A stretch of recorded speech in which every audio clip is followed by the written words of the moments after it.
7:45 p.m. on Monday, October 14th. The Mets have just evened the National League Championship Series, one game apiece between them and the Los Angeles Dodgers. And boy, was this game a roller coaster ride. You might see the final score of 7-3 and think, a nice, clean, maybe even dominant win for the Mets. It was anything but that. This game was 3.5 hours of just grueling fandom watch.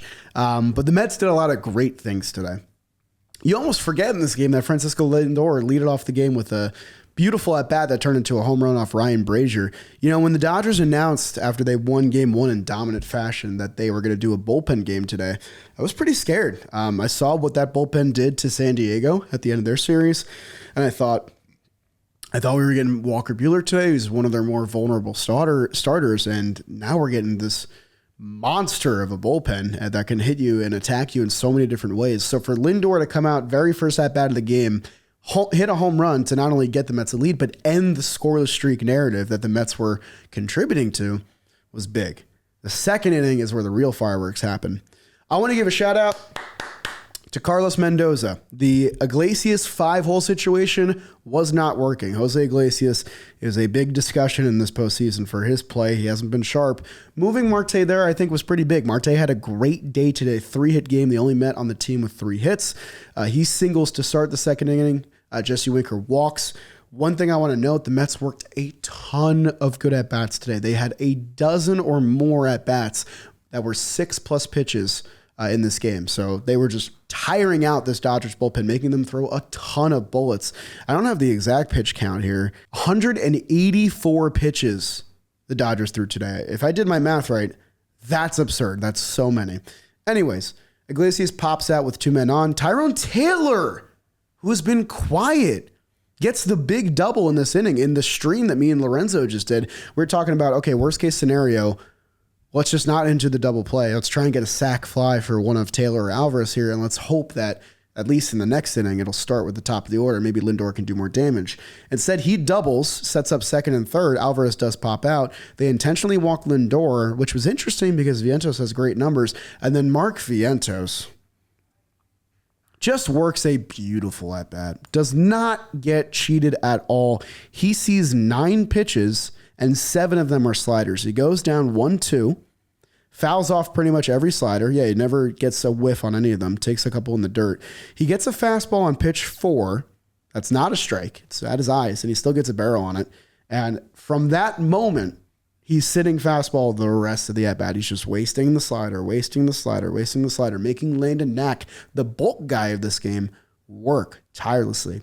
Finally, Knack says, okay, it's 3-2. I'm about to throw my 9th pitch. You've earned the heater. Let's see if you can hit it. Mark shits on it, man. Middle, tattoos it to right center field. Grand slam. Mets up 6-0 in the second inning. They immediately punch back after getting punched in the mouth 9-0 in game 1. Take this early lead. And they give that lead to Sean Manaea, who pitched way better than his final line in this game. Through the first 5 innings, he was absolutely sparkling besides a Max Muncy home run. He was tormenting the top of the Dodgers lineup. Ohtani had no clue. He struck out Ohtani on the same pitch twice in back-to-back at-bats. Got Betts, got Freeman, got Teoscar, handled those guys. Unfortunately, made a bad pitch to Max Muncy, caught himself in a 3-1 count, made a bad pitch. And that takes us to the 6th inning. This was bad. This was a really frustrating inning. Mookie Betts works a walk on 3-2. Teoscar Hernandez works a walk that most of those pitches aren't even close. You think that Sean's day might be ending soon. He gets Freddie to roll one over. It hits the mound. It takes a kind of a weird hop, but it's still at Jose Iglesias. And when I think of Jose Iglesias, I think magic hands, sure hands. Nothing gets by. He makes plays all the time. Just hits off his wrist. A tailor-made double play ball with Freddie Freeman running down the line on one leg. And he just boots it. This changes the entire game because if Sean gets the 2 outs here, he probably stays in and finishes the 6th inning, maybe even pitches the 7th. Who the hell knows? Instead, bases loaded, nobody out. Sean's out of the game. I tweeted this mid-game, but I'm going to say it here because I need it to be known. The Mets needed a game where their bullpen got to play hero. They haven't had that yet. They've only had games where the starting pitching dominated, the offense carries, and the bullpen just kind of scrapes by and survives. The journey begins with Phil Maton, and you can go back and watch the stream. I'm shitting my pants in this moment. I am shitting my pants. He gets Will Smith to pop out. That's a big first out. Tommy Edman comes up. Phil's got him 0-2, I believe. Yep, he gets him 0-2. Just a bad 0-2 pitch. A curveball up in the zone, right in his wheelhouse, really. Like, this ball could have got killed, honestly. It's a really bad 0-2 pitch by Maton. Edman rolls over. It hit Alonso's glove, and it just gets by. Like, that one didn't get an error, but in the moment, I thought for sure that was an error ball. The infield defense just floundering in this inning. 2-run score on that single. It's now a cut-and-half lead, 6-3. Muncy gets the walk. Kike steps in. Kike is the noted playoff monster in the 8-hole. There's no breathing room in this lineup. Kike works a pretty gritty at bat, sees a lot of pitches in the zone. It's a 1-2 count. The sweeper is middle. Phil Maton pitched well in this game, but he got away with a few, man. He got away with a few. Kike roped one earlier in that bat that went foul. Kike gets this one, grounds it. Vientos fields it, bobbles the ball. Jesus Christ, man. Someone just hit it to Lindor so we can get an out for sure. Vientos bobbles the ball, recovers, keeps his composure, turns it. Iglesias gets the out, flips it to first base. Pete stays on the bag on kind of a wide throw. Double play, inning over. There was like a challenge thing with like interference, but it was never close. Inning over. Biggest play of the game was right there. The Dodgers had an opportunity to completely erase the lead in one inning. And I think if they do that, and they still have all their leverage arms in the bullpen, they win this game. With that being said, the Mets offense after the second inning was infuriating. Let's do some quick recap. In the third inning, they get 2 singles and a walk to load the bases with 2 outs. Inning over, no runs. In the fourth, Vientos singles, no run scored there.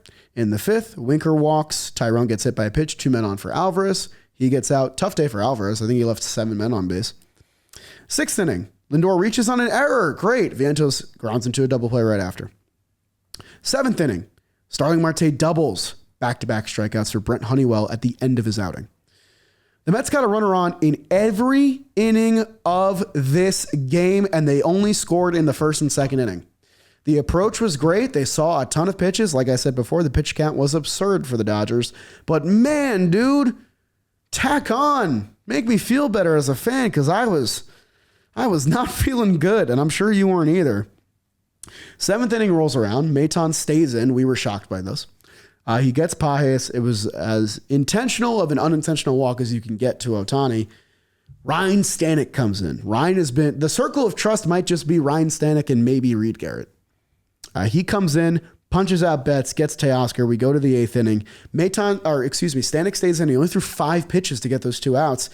Gets Freddie, gets the line out on a really nice play by Nimmo, who's limping after because of his plantar fasciitis that we failed to mention in our pod today. He's playing through that, and he runs and makes a great jumping grab. It's clear that he's not 100%.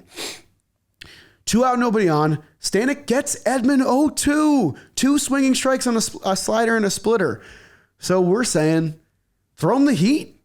98 top of the zone. Stanek does that exact thing. He fouls it off, and then Stanek just abandons the fastball until it's too late. Edman works his way back to 3-2, gets the high cheese, singles. Edman is the kind of player that I think if he was on the Mets, he'd be my favorite player. And playing against him makes me want to gouge my eyeballs out of my head. He's just such a goddamn pest. Shortstop in center field, who does that? He's a great ball player, but man, do I hate him. Oh my God. And this is what I was afraid of. Edwin Diaz comes in for the 8th inning. Last time we saw Edwin do this, it was NLCS Game 2. Mets are up. He comes in to get Schwarber, gets him, comes back out for the next inning, flat. Phillies hit him around. They take the lead. They win the game. Edwin comes in after a Muncy walk. He faces off against Kike with 2 men on, second and third, because they double steal. Because if you want to steal against Edwin Diaz, it's free. If you want to do that, it's free, because Edwin Diaz just refuses to adjust. It drives me nuts. I need a second. I need a second to harp on this because it didn't end up mattering, but it drives me insane that Edwin Diaz just lets runners run willy-nilly. He doesn't even check on them. Dodgers pull off a double steal for Kike. Kike gets under one, flies out to Marte, inning over. We feel good. The Mets get another base runner on in the ninth inning against Ronnie Henriquez. By the way, the Dodgers used their B bullpen for like this whole game. Banda, Honeywell, and Henriquez, man, did they look good. Like, I thought the Mets were taking good at-bats and just not getting the big hit, but these guys look good. And this is like the B team. Really scared of that Dodgers bullpen. We'll find out what is in store there. Alonso walks. Alonso steals! Bam! Play their game. Love it. Alonso just catches them flat-footed. It's his second stolen base of the playoffs. Love it. Winker's stealing bases. Alonso's stealing bases. I love slow lumbering dudes just taking the bag when no one expects them to. Anyways. Marte 5-hole pays dividends again. He looked so good this game. Single up the middle. They send Alonso. Close play at the plate. Alonso with a great slide. We get the 7th run, the insurance run to make me feel so much better. Winker singles after that, but the Mets don't tack on anymore. And then we go to the 9th. Diaz back in. I said on stream, the Andy Pages at bat will determine how I feel about this inning. Not saying that if he singles, they're going to win the game. But if he gets on base ahead of Ohtani, it's going to be a stressful next 10 minutes, maybe more. Pages, of course, singles. Because why wouldn't he? Diaz gets him 1-1. He throws his first slider of the inning. It's middle. Pages even breaks his bat. Doesn't matter. Ohtani comes up. They pitch around him. It's a walk. So now you got Mookie, Teo, and Freddie. Mookie, Teo, and Freddie. 2-3-4. 2 men on. Dodgers down 4. Game is not over. Game is far from over at this point. Mookie steps in. Edwin throws 2 sliders. The first one is terrifying. Top of the zone, but meaty. And it's Mookie Betts. He fouls it off. It's 1-1. And once again, even though his slider looked better today, it's fastball Edwin. Because it's just, he had better control of it today. He's well rested. I don't know, but it was fastball Edwin. Another foul ball in the dirt, 2-2 pitch, strike. 99, top of the zone, right at him, hit it, you can't, 1 out. Teo steps up. They had been, I think, the most protective of Teoscar Hernandez all day. Like, they were pitching to Ohtani, pitching to Betts, pitching to Freeman. They were not interested in trying to negotiate Teoscar, but when there's 2 men on in the 9th inning, you got to do what you got to do. Teoscar steps in. Called strike, swinging strike. He only sees fastballs. 6 pitch at bat. He only gets 4-seam fastballs. He's fighting them. The 6th one is a beauty. He takes a little bit off it. Nails the outside corner. Teoscar waves at it. He's too late. I hit the mic. My bad. 2 out. Freddie's up. The man of Mets fans' nightmares. So many Mets killer moments for this dude. I don't care if he's on 1 foot. I'm terrified of him. Thank God he's only on 1 foot. Edwin Diaz gets him 1-2. And then you start seeing 100 mile per hour fastball just inside. I thought the umpire was going to make it about himself. Not a good way for the game to end. After throwing Mookie 3 straight fastballs to end his at-bat, 6 straight fastballs to Teoscar, and then 4 straight fastballs to Freddie. So that's 13 fastballs in a row. He throws the slider. And it's beautiful. It's beautiful. It's a back foot slider down and in, but it's nasty. And he totally fools Freddie, who is sitting dead red. He waves over it. Strike 3. Edwin Diaz bounces back to strike out Mookie, Teoscar, and Freddie to end the game. 4 out save. And on top of all of that, the Mets bullpen goes 4 shutout innings against the Dodgers. That is the biggest takeaway from this game. They weren't clean. Each guy let up 2 base runners, but it was 4 shutout innings. The Mets have not had a win like that yet on this playoff run. And we talked about it on the preview pod for the NLCS. A lot of people were worried about the Mets coming out flat in this series because of their time off. They haven't had that much time off. I said the biggest thing you can do is rest up your bullpen. And while the bullpen had to negotiate some really tough scenarios, they looked good today. They looked sharp. They made pitches when they need to, and they got it done. The Mets win 7-3. They even the NLCS. Mission accomplished. It does not matter that you lost 9-0 in game one. It does not matter that you came out flat and you got your ass beat in game one because you won game two. Your ace was on the mound. He pitched well enough for the win, and you got the job done. You won one in LA. Now the Mets have home field advantage in a 5-game series.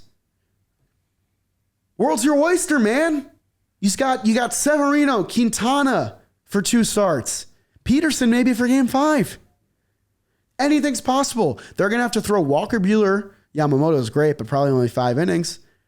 You're going to start to see this Dodgers bullpen. I really wish we could have seen, Kopech or Phillips or, the high leverage guys at Trinan at the back at some point in these first 2 games. But wins are wins. The NLCS is tied 1-1. Day off tomorrow is so big for my heart rate. Let's go Mets, dude. This is in our hands. The Mets are in the driver's seat of this series officially right here because they got it done today. Big fucking win. Be hype. Celebrate this one. It's a massive game. A massive win that could have slipped through their fingers and pretty much ended the series. If they blow this lead and go back home down 2-0 after a very defeating loss, it's hard to see them come back in this series. Now, bullpen's hot. Bats are hitting. Anything's possible. LFGM. New pod tomorrow. Stream highlights later. Let's go Mets.